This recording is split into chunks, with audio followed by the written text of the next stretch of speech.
pior que parece bobagem, cara, principalmente o criador original, ele sai beneficiado, certo? Raramente ele esquece uma coisa que ele falou. E às vezes as pessoas que estão em volta, se a coisa é muito absurda, né, acabam pegando. Já te contei várias, eu acho aí, né? Tem algumas aí que não dá, cara, aquelas deduções das fórmulas lá, 1 sobre F igual a 1 sobre P mais 1 sobre P', ou PV igual a NRT, lembra? Né? Vocês não lembram disso? PV igual a NRT, padrão voador não retorna à Terra, tem várias, né? O Habib Nivelle-Kibe já apareceu? O Habib Nivelle-Kibe? Não, pô, essa é muito legal, Habib Nivelle-Kibe. Se tu quiser calcular o raio, né, de uma partícula carregada imersa em um campo magnético, tu, raio, Habib, MV, massa vezes velocidade, Kibe, carga vezes campo magnético. E parece piada, cara. Tu fala isso, tá lá, tá, porque para tu deduzir, tu vai igualar força centrípeta com força eletromagnética. São duas fórmulas que vêm separadas de formulário. Para o aluno estar com esse cacuete de fazer o diagrama de corpo livre, igualar as equações e achar a fórmula, o cara tem que ter estudado muito. Aí o professor vai lá, solta a pedrinha, Habib Nivelle-Kibe, cai a questão, calcule o raio. Habib Nivelle-Kibe, bota no formulário, né, bota no gabarito lá, acabou, cara. Então já aconteceu, isso não fui eu que criei, obviamente, é coisa de anos aí que vai rolando de aluno para aluno, e geralmente é um aluno, né, endiabrado que cria, né, e já tive aluno que veio, professor, caiu o Habib na UFSC, porque cai mesmo, volta e meia cai. Então tu vê, né, cara, às vezes uma bobagem dessa aí resolve crente. Vai chegar a aula do Habib, fica tranquilo, meu querido. Estamos gravando, 20 e 13. Lá na página 9, 10, desculpa. O carrinho de uma montanha-russa de um parque de diversões executa um looping, muito massa, né? Representado na figura abaixo. Em relação à dinâmica do sistema, é correto afirmar. Ele marca alguns pontos aí, certo? Para fazer algumas colocações. A, B, C e D. Dá o raio do looping e faz um carrinho. Hoje está liberado. No ponto C, a força normal que o carrinho possui, a força normal sobre o carrinho possui sentido contrário ao peso. Ponto C. O carrinho vai estar ali. Peso é óbvio que é para baixo. E a normal? Para baixo também, né? Porque para ser para cima a superfície tem que estar por baixo. Que é o clássico, né? Tu vê, então é que o item é bem delicado para quem decora que a normal é assim, né? Não é bem isso. A normal, né, é a força que a superfície faz no corpo. Se houver normal naquele momento, se não tiver no caso limite, né? Certo? Então ela tem que ser para baixo também. Então a letra A ficou falso, que ele diz que é sentido contrário. No ponto A resultante entre o peso e a força normal sobre o carrinho está na direção vertical, e sentido para baixo. A resultante está apontando para onde? Claro, é a força centrípeta. Letra C. A energia cinética no ponto D é menor que no ponto A. E a energia potencial no ponto B é maior que no ponto C. Vamos primeiro para analisar a primeira afirmação. A energia cinética no ponto D, é menor que no ponto A, que a energia cinética no ponto A. Onde é que o carrinho vai estar mais veloz? Né? Se ele veio assim, né? Tem que dizer para onde é que ele está vindo. Né? Certo? Ele veio lá, fez o looping, à medida que ele sobe, ele vai diminuindo de velocidade, né? A energia cinética diminui, a potencial gravitacional aumenta. Na hora que ele começa a cair, vai diminuindo a energia potencial gravitacional e a cinética vai aumentando, logo ele vai aumentando de velocidade, certo? Então em A a energia cinética é maior que em D, tudo bem? Passou na primeira, vamos ver a segunda. E a energia potencial do ponto B, é maior que no ponto C. É maior que a energia potencial no ponto C. No ponto B, daqui, ponto C, a altura aumentou. Energia potencial gravitacional, mgh, depende da altura. Então no ponto C, a energia potencial é maior. Olha que sacaninha, deu trabalho de analisar esse item. Letra D. Aqui. No ponto C, o carrinho não cai, porque a componente vertical da força resultante apenas varia a sua velocidade em direção.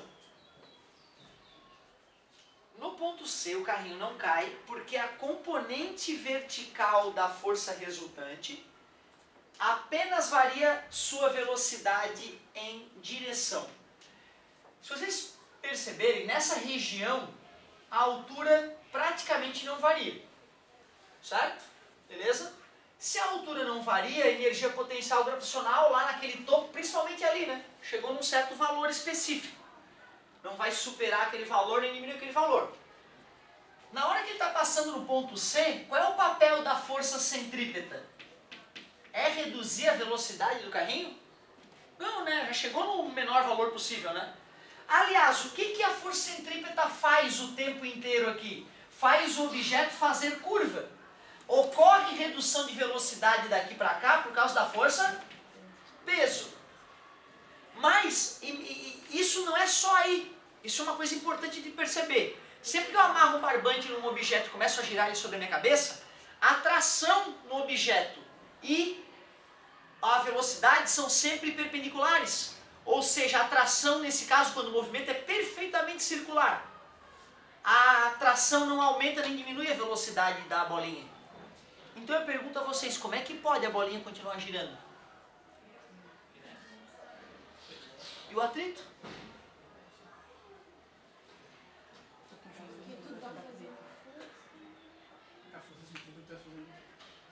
Será que isso vai fazer um movimento circular? Eu segurar o barbante assim e fazer isso com a minha mão? Não, né? O que eu deveria estar fazendo com a minha mão para o movimento ser perfeitamente circular? Parada. Eu sou o centro da circunferência, né, gente? Vocês estão entendendo o que está acontecendo? O barbante, a coisa aqui. Se eu faço isso com a mão, que é o que eu tenho que fazer para poder entregar um pouquinho de energia, para em algum momento a tração ter um certo ângulo com a velocidade diferente de 90 graus. Aí eu consigo acrescentar um pouquinho de energia, né? Na prática, se eu parasse a minha mão, ia ser perfeitamente circular o movimento, né? Nesse caso, a tração faz 90 graus com a velocidade, não ganha nem perde energia. Se não tivesse atrito, continuaria para sempre. É por causa do atrito que a brincadeira tem que ser estimulada por esse movimentozinho, né? Beleza? Então tu vê, isso é uma coisa importante. A força centrípeta, ela nunca varia o módulo da velocidade. Certo? A força centrípeta, porque ela não entrega energia, nem retira energia. É por isso, inclusive, que o elétron que orbita o núcleo atômico, quando o faz de maneira perfeitamente esférica, não vai trocar de orbital, não vai mudar de camada, porque não vai mudar de energia. Certo? Agora, e isso vale para qualquer situação. Força centrípeta, ela sempre faz 90 graus com a velocidade. Velocidade, força centrípeta. Qual é o trabalho, então, da força centrípeta? O deslocamento também é para lá, né, galera? Se a velocidade aponta para lá, o vetor de deslocamento é para lá. Vocês lembram da fórmula do trabalho? Trabalho é força, deslocamento, cosseno do ângulo. Qual é o cosseno de 90? Zero. Qual é o trabalho da força centrípeta? Zero. Beleza? Isso é muito importante lembrar. Agora, no ponto C o carrinho não cai porque a componente vertical da velocidade varia apenas a velocidade em direção. Não variou o módulo da velocidade, mas fez a velocidade mudar de direção. Se essa força fosse suficiente para além de mudar a direção, mudar a velocidade, aí sim ele cairia. Tu vê, ó, tudo bem o que ele falou. Agora, apesar de ser verdade, não sei se é a melhor maneira de explicar. Eu, na insegurança, vou analisar o item E. A aceleração resultante sobre o carrinho, em qualquer ponto da trajetória, é tangente a esta. A aceleração? Deixa eu ver. Trajetória do carrinho, concorda comigo? Como é que é o nome da aceleração que atua no carrinho? Centrípeta, porque aponta para o... Essa aceleração é tangente à trajetória? Não, né? A velocidade do carrinho é que é tangente à trajetória, certo? Então também está absurdo. Então, de fato, eu explicaria de repente um pouco diferente, mas é uma maneira aceitável de explicar por que o carrinho não cai. Como é que eu explicaria por que o carrinho não cai? Como é que vocês explicariam? Acho que até alguém falou já a explicação mais adequada por que o carrinho não cai. É nessa, né? O carrinho não quer passar reto o tempo inteiro? O carrinho aqui, quando ele estava aqui, ele queria ir reto, certo? E aí, então, a estrada fala, não, vai fazer a curva. Aqui ele queria passar assim. A estrada, se ele tiver uma inércia suficientemente grande para fazer uma curva, apesar do peso estar atuando ele, né? Vamos supor que sem o trilho ele faria essa curva aqui, certo? O trilho obriga ele a fazer uma curva mais fechada do que ele faria mesmo com a presença do peso. Então eu acho legal dizer o seguinte, o peso, ele não cai, porque a força-peso, que continua atuando nele, faz o papel de força centrípeta. no caso limite. E se ela não for suficiente, o trilho ajudará acrescentando uma força normal. Beleza? Por isso o carrinho não cai. Ele quis deixar a coisa mais delicada. Ele explicou, o carrinho não cai, porque naquele caso a força centrípeta altera apenas a direção da velocidade, não o valor da velocidade. Não sei se a explicação está super honesta, mas não está errado, não está errado. Então ficou uma explicação meio nas entrelinhas ali. Bonitinha essa questão. A questão de ABCD que deu trabalho. Muito bom. Não sou muito chegado em ABCD. 20 e 18. Agora pulamos para a página 11. Página 11. Só coisa bonita.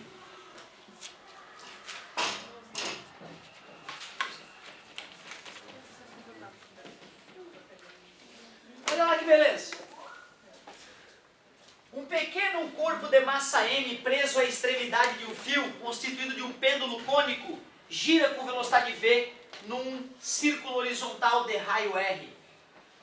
Então acho que o desenho ali deixa bem claro o que está acontecendo. Né? Tinha uma cordinha, ele amarrou uma bolinha ali, tem um ângulo θ ali e a coisa está girando assim, ó, pêndulo cônico. Então pêndulo simples, né? Certo? E um pêndulo cônico. Está oscilando dessa maneira. Muito bom. E ele falou tudo literalmente, a velocidade do negocinho ali é V, o raio desse cara ele chamou de R, a massa do carinha ele chamou de M, sendo G a aceleração da gravidade local e θ o ângulo do fio com a vertical, a velocidade do corpo ele quer saber quem é essa velocidade, falou que a gravidade é G também. Onde é? Tem que começar com o diagrama de corpo livre. Vamos ver que força atua naquele cara naquele momento. Peso, obrigado. Tração. O que mais? Isso, na verdade, é a centrípeta, não podemos nos esquecer que é uma força resultante. Ou seja, ela não é uma força que é gerada por alguma coisa, ela já é a soma de forças factíveis, né? Então tem o atrito, uma força de contato, tem a normal, uma força de contato, eletromagnética, uma força de campo, gravitacional, uma força de campo, uma corda, uma força de contato, uma atração. Alguma delas ou uma composição delas será a centrípeta. Então na hora de fazer o diagrama de corpo livre, se eu quiser colocar a centrípeta, eu tenho que considerar que já vai ser a soma daquelas que estão lá. Mas espera aí, para onde que tem que apontar a centrípeta? Já que ele falou que esse cara está girando na horizontal. Nesse ponto tem que apontar bem para a direita na horizontal, né? Para que a resultante dê assim, eu tenho que entender que parte da tração vai anular o peso. Concorda comigo? Vamos chamar de TY. E parte da tração é a força centrípeta. Concorda comigo? Então eu vou ter que achar aquela TX. Essa TX é que é a força centrípeta. Bom, peraí. Força centrípeta é mv² sobre R. E como é que eu vou calcular a TX? TX seria T vezes.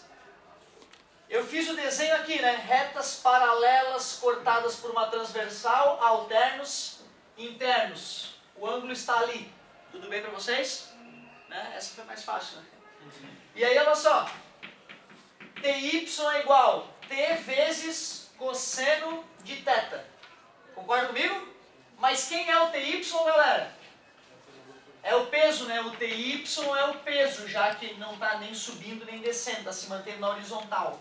Então o TY eu posso escrever como peso, logo M vezes G é igual a T vezes cosseno de θ. Então eu consigo descobrir o T, né? mg dividido pelo cosseno de θ, mg dividido pelo cosseno de θ é igual à tração. Assim eu consigo descobrir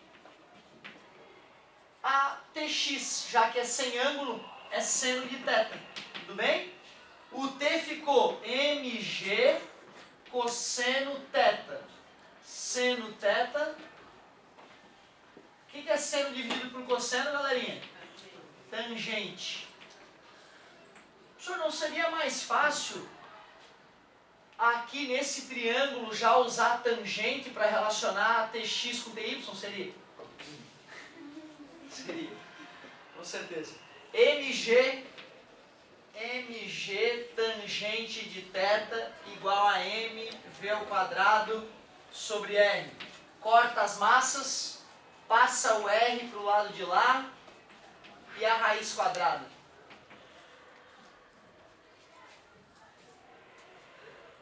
Beleza? Bonitinho, né? De certa forma, ficou a mesma relação para a curva super elevada. Então tu vê, ó, a equação da velocidade num pêndulo cônico é a mesma equação da velocidade de uma curva super elevada sem atrito. E eu preferi assim, hein? Certo? Então tu vê, né? Pô, da próxima vez eu vou fazer um pêndulo cônico e vou deduzir por ali e vou aplicar na curva super elevada. É a mesma matemática, mesmo tudo igual. Muito bem, adorei essa questãozinha, hein? Tava dentro da baixa que eu pedi, mas está proibido. Não pode ficar pedindo questão assim. Não, tô brincando, galerinha. Fico orgulhoso, parabéns. Muito bom. Olha só, qual é a letra? Letra E. Esforço. Muito bem. Vamos que vamos. Olha, me empolguei. Qual é a próxima? 2115. É um belo número. Pois não, fica à vontade, querido. 2115. Anda. Sim, sim. Página 17 agora, hein, galerinha? Meu Deus, cara. Câmera apontada pra lua. Me perdoem, meus queridos. É que era áudio só mesmo, certo? Pra desafiar a tua capacidade de percepção. É tudo de propósito.